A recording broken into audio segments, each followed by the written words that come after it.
High all government job aspirants welcome to my YouTube channel gen studies for government jobs. आज हमारे topic होच्छे GK set 4। एर आगे total 3টে GK set আমরা পড়ে নিয়েছি। যারা দেখোনি অবশ্যই দেখে নেবে, ভিডিও ডেসক্রিপশনে লিংক দিয়ে রাখবো।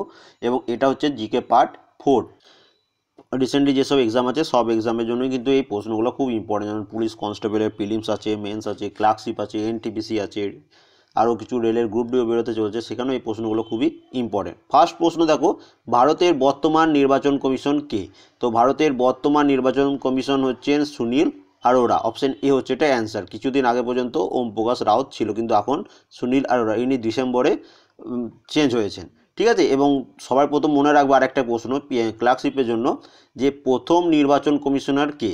তো ভারতের প্রথম নির্বাচন কমিশনার হচ্ছেন সুকুমার সেন। এই দুটো প্রশ্ন মনে রাখবে। তারপরে দেখো, কুচিপুড়ি কোন দেশের নৃত্য? কোন দেশের এটা কোন রাজ্যের হবে? ঠিক আছে। তো কোন রাজ্যের কোনটা ড্যান্স ফর্ম, ক্লাসিক্যাল ড্যান্স, সেইগুলো তোমাদের মনে রাখতে হবে। তো সেখান থেকে তোমাদের প্রশ্ন আসবে। তো এখানে এটা অ্যান্সার কি হচ্ছে? কুচিপুড়ি হচ্ছে অন্ধ্রপ্রদেশের নৃত্য। এবং তার সাথে মনে রাখবে কেরালার নৃত্য হচ্ছে কথাকলি এবং উড়িষ্যার নৃত্য হচ্ছে উড়িষ্যি। তোমরা এটা কমেন্ট করে জানাবে আসামের ড্যান্স ফর্মের নাম কি। পশ্চিমবঙ্গের সর্বোচ্চ শৃঙ্গ কোনটি? তো পশ্চিমবঙ্গের সর্বোচ্চ শৃঙ্গ হচ্ছে সান্দাকফু। এটি সিঙ্গলীলা পর্বতে অবস্থিত। এর উচ্চতা হচ্ছে 3636 মিটার। এবং তার সাথে মনে রাখবে এই টাইগার হিল, এর উচ্চতা হচ্ছে 2590 মিটার। নেক্সট দেখো, ভারতের কোন রাজ্যে এমপি এর সদস্য সংখ্যা সবচেয়ে বেশি? তো এমপি এর সদস্য সংখ্যা সবচেয়ে বেশি হচ্ছে ইউপিতে, কতগুলো? 80টি। এবং ওয়েস্ট বেঙ্গলে কতগুলো? ওয়েস্ট বেঙ্গলে হচ্ছে 42টি। পশ্চিমবঙ্গের কোন জেলায় শিক্ষার হার সবচেয়ে বেশি? তো পশ্চিমবঙ্গের যে জেলায় শিক্ষার হার সবথেকে বেশি হচ্ছে সেটা হচ্ছে পূর্ব মেদিনীপুর। তোমরা এটা কমেন্ট করে জানাবে কোন জেলায় শিক্ষার হার সবচেয়ে কম। ঠিক আছে, কম কোন জেলায় সেটা তোমরা কমেন্ট করে জানাবে। পশ্চিমবঙ্গের জেলা সংখ্যা কটা এটা আমরা সবাই জানি, 23টি। তোমরা এটা কমেন্ট করে জানাবে 23তম যে জেলাটি হয়েছে সেটার নাম কি। ভারতের উচ্চতম জলপ্রপাতের নাম কি? তো ভারতের উচ্চতম জলপ্রপাত হচ্ছে কুঞ্চিকাল। কিন্তু অনেক সময় এক্সামে দেখবে এই যোগটায় দেওয়া থাকে, যদি যোগ জলপ্রপাত দেওয়া থাকে, কুঞ্চিকাল না দেওয়া থাকে, তাহলে যোগটাই অ্যান্সার হয়ে যাবে। ঠিক আছে, কিন্তু এখানে অপশান যেহেতু আমি কুঞ্চিকাল দিয়েছি, তো কুঞ্চিকাল এটার অ্যান্সার হচ্ছে। ঠিক আছে। নেক্সট দেখো, সর্পগন্ধা গাছের ছালে যে উপকার থাকে তার নাম কি? তো সর্পগন্ধা গাছের ছালে যে উপকার থাকে তার নাম হচ্ছে রেসারপিন। নিচের কোনটি পরভোজী উদ্ভিদ? তো এই অপশানগুলোর মধ্যে পরভোজী উদ্ভিদ হচ্ছে ছত্রাক। শের শাহের প্রকৃত নাম কি?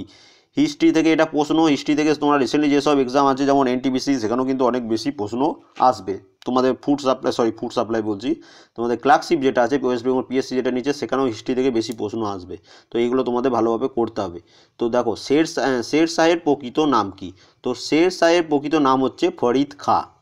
ভারতের দীর্ঘতম নদী কোনটি? দেখো, ভারতের দীর্ঘতম নদী হচ্ছে গঙ্গা। এবং তার সাথে মনে রাখবে পৃথিবীর দীর্ঘতম নদী কোনটা? নীল। আধখানা চাঁদের মতো বালিয়াড়িকে কি বলা হয়? আধখানা চাঁদের মতো, এটা জিওগ্রাফি থেকে প্রশ্ন, আধখানা চাঁদের মতো বালিয়াড়িকে বলা হচ্ছে এখানে বারখান। অপশন সি হচ্ছে এটার অ্যান্সার, 12C অ্যান্সার হচ্ছে। এরপরে দেখো, জীবাশ্ম কোন শিলায় দেখা যায়? তো সবসময় মনে রাখবে জীবাশ্ম দেখা যায় পাললিক শিলায়। এবং এই পাললিক শিলার উদাহরণ কয়েকটি হচ্ছে, সেটা হচ্ছে বেলে পাথর, চুনা পাথর, কাদা পাথর, এগুলো হচ্ছে এর উদাহরণ। এরপর দেখো, ইএমপি এর সম্পূর্ণ কথা কি? Full form, abbreviation. এটা প্রত্যেকটা এক্সামে তোমাদের একটাই করে প্রশ্ন তোমরা পেয়ে যাবে, রিসেন্টলি যেসব এক্সামগুলো তোমরা দেবে। তো এখানে এটার অ্যান্সার হচ্ছে কি না, এটার অ্যান্সার হচ্ছে option A, Embden Meyer of Parnas, EMP এর ফুল ফর্ম। ঠিক আছে। এটিপি এর মধ্যে সৌরশক্তি কী রূপে আবদ্ধ থাকে? তো এটিপির মধ্যে সৌরশক্তি আবদ্ধ থাকে রাসায়নিক শক্তি রূপে বা কেমিক্যাল এনার্জি রূপে। সালোক সংশ্লেষ প্রক্রিয়ায় প্রতি গ্রাম গ্লুকোজ সঞ্চিত স্থৈতিক শক্তির পরিমাণ কত? তা প্রতি গ্রাম গ্লুকোজে সঞ্চিত স্থৈতিক শক্তির পরিমাণ হচ্ছে অপশন এ 686 কিলো ক্যালোরি। সালোক সংশ্লেষের সময় ইলেকট্রন পরিবহনের জন্য দায়ী ধাতব আয়রনটি কী? তো কোশ্চেনটা পড়ো। সালোক সংশ্লেষের সময় ইলেকট্রন পরিবহনের জন্য দায়ী ধাতব আয়ন, এই ধাতব আয়নটি হচ্ছে কোবাল্ট। অপশন বি হচ্ছে এখানে অ্যান্সার। শোষিত সূর্যালোকের কত শতাংশ সালোক সংশ্লেষে ব্যবহৃত হয়? তো এটি ব্যবহৃত হয় 1 থেকে 3%। অপশন সি হচ্ছে এটার অ্যান্সার। হিল বিকারক কাকে বলে? তো হিল বিকারক হচ্ছে এখানে অ্যান্সার হচ্ছে অপশন এ, NADP প্লাস, এটাকে বলা হয় হিল বিকারক। এবং তার সাথে মনে রাখবে ATP এর ফুল ফর্ম হচ্ছে অ্যাডিনোসিন ট্রাইফসফেট। এটা আশা করি তোমরা সবাই জানো, তাও এক্সট্রা করে বলে দিলাম। সালোক সংশ্লেষ হলো এক প্রকার কি? উপচিতি বিপাক, অপচিতি বিপাক, উপচিতি এবং অপচিতি দুটোই, এবং ডি কোনোটাই নয়। তো আজকের বেশিরভাগ প্রশ্ন আমি সালোক সংশ্লেষ চ্যাপ্টার থেকে নিয়েছি, তাহলে তোমাদের চ্যাপ্টার ওয়াইজও পড়া হয়ে যাচ্ছে। তো সালোক সংশ্লেষ হলো এক প্রকার উপচিতি বিপাক ক্রিয়া। অপশন এ হচ্ছে এটার অ্যান্সার। NADP সম্পূর্ণ কথা কি? মনে হচ্ছে NADPর ফুল ফর্ম কি? তো এখানে NADPর ফুল ফর্ম হচ্ছে option A, nicotinamide adenine di nucleotide phosphate. এগুলো কিন্তু তোমাদের মুখস্থ করতে হবে। সালোক সংশ্লেষে অক্ষম উদ্ভিদ হলো কোনটি? এই উদ্ভিদগুলোর মধ্যে কোনটি সালোক সংশ্লেষে অক্ষম? তো এটার অ্যান্সার হচ্ছে স্বর্ণলতা। সালোক সংশ্লেষে সক্ষম প্রাণী হলো কোনটি? প্রাণী বলেছে, তো সালোক সংশ্লেষে সক্ষম প্রাণী হচ্ছে ক্রাইস্যামিবা। সালোক সংশ্লেষে সর্বাপেক্ষা বেশি হয় কোন আলোতে? তো সবসময় মনে রাখবে সালোক সংশ্লেষ সর্বাপেক্ষা বেশি হয় লাল আলোতে। অপশন বি হচ্ছে এটার অ্যান্সার। রাষ্ট্রপতি ও উপরাষ্ট্রপতি নির্বাচন নিয়ে কোনো বিবাদ দেখা দিলে মীমাংসা করে কে? তো এটা ইন্ডিয়ান কনস্টিটিউশন থেকে প্রশ্ন, এটা মীমাংসা করে কে? Supreme court. অপশন এ হবে এখানে অ্যান্সার। রাষ্ট্রপতি নির্বাচনে অংশগ্রহণকারী সংসদের প্রতিটি সদস্যের ভোট সংখ্যা নির্ণয় করা হয় রাজ্য বিধানসভাগুলির মোট ভোট সংখ্যাকে সংসদের দুটি কক্ষের নির্বাচিত সদস্য সংখ্যা দিয়ে ভাগ করে। এই পদ্ধতিটা কি? অপশনগুলো শুনে নাও। তো অপশনগুলো হচ্ছে এখানে, এক হচ্ছে রাজ্য ও সংসদের ভোট সংখ্যার মধ্যে সমতা রক্ষা করে, দুই রাজ্যগুলির ভোটের সংখ্যার মধ্যে সমতা রক্ষা করে, তিন রাজ্যগুলির সম প্রতিনিধিত্ব সুনিশ্চিত করে, এবং ডি এগুলো সব। তো এখানে অ্যান্সার হয়ে যাচ্ছে অপশন ডি, এগুলো সব। তারপর দেখো কোনো রাজ্যে কতদিনের জন্য রাষ্ট্রপতি শাসন জারি করা যায়? তো যে কোনো রাজ্যে 6 মাসের জন্য রাষ্ট্রপতি শাসন জারি করা যায়। কোনো ব্যক্তি রাষ্ট্রপতি পদে আসীন হতে পারে কতবার? একজন ব্যক্তি কতবার রাষ্ট্রপতি হতে পারে? তো তার যতবার খুশি সে হতে পারে, যদি তাকে করা হয়। ঠিক আছে। তো নেক্সট দেখো, ভারতের রাষ্ট্রপতি কি ভেটো ক্ষমতা আছে? তো এখানে অ্যান্সার হবে যে ভারতে, হ্যাঁ, ভারতের রাষ্ট্রপতির ভেটো ক্ষমতা আছে। অপশন বি হবে এখানে অ্যান্সার। ভারতের প্রথম হাইকোর্ট কোথায় অবস্থিত?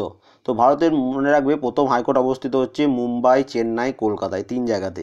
এবং কলকাতা হাইকোর্ট সবথেকে পুরনো, এটা এস্টাবলিশ হয়েছিল 1 জুলাই 1862 সালে। ভারতের, এটা যত সম্ভব তোমাদের কনস্টেবল আর সাব ইন্সপেক্টর প্রিলিমস এক্সামে এসেছিল এই প্রশ্নটা। ঠিক আছে, তো একটু চেক করে নেও তোমরা। ভারতের প্রশাসনিক আদালত কবে গঠিত হয়? অ্যাডমিনিস্ট্রেটিভ ট্রাইব্যুনাল কবে গঠিত হয়েছিল? তো এটি গঠিত হয়েছিল 1976 সালে। অপশন সি হচ্ছে এখানে অ্যান্সার। শক যুগ শুরু হয়েছিল কবে? তো শক যুগ শুরু হয়েছিল 78 AD আফটার ডেথ। ঠিক আছে, 78 খ্রিস্টাব্দে। নেক্সট দেখো, কোন দেশের সংবিধানে পার্লামেন্ট সার্বভৌমত্ব স্বীকৃত?